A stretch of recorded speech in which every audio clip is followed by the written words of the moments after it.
Primeiro-Ministro no Ministro da Educação lança uniforme escolar para a escola pública.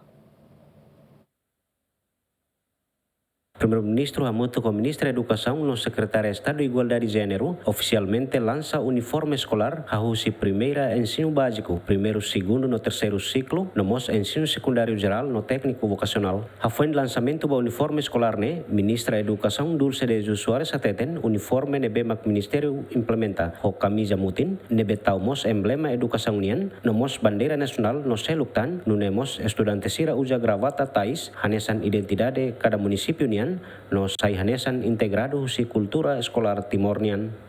Mas bem, Timor-Leste, farda escolar sira hanesan parte integral usi tenia cultura escolar.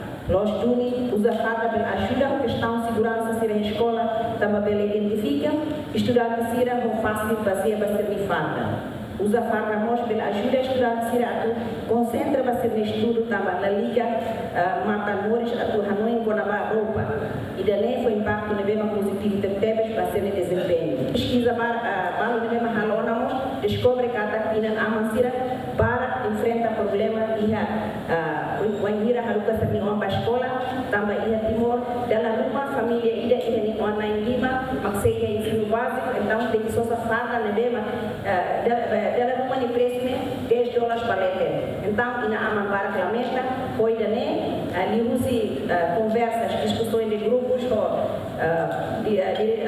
dirigentes a nível municipal, no nosso associação dos pais e professores, a moço farda ida kata leter ne muito em outro oração ida, é uma outro que só farda camisa muito ne e a fatimbara que a loja se leva barato e mos pela só mostra obrala. Além de nemos, Ministério da Educação cria tabela preço emblema no naran escola, no estudante, usi centavos ruanulu resen 5, to centavos 5 nulu. No nemos uniforme cada estudante nian, laliu $1 ruanulu resen 5. Equipa cobertura, ZMN.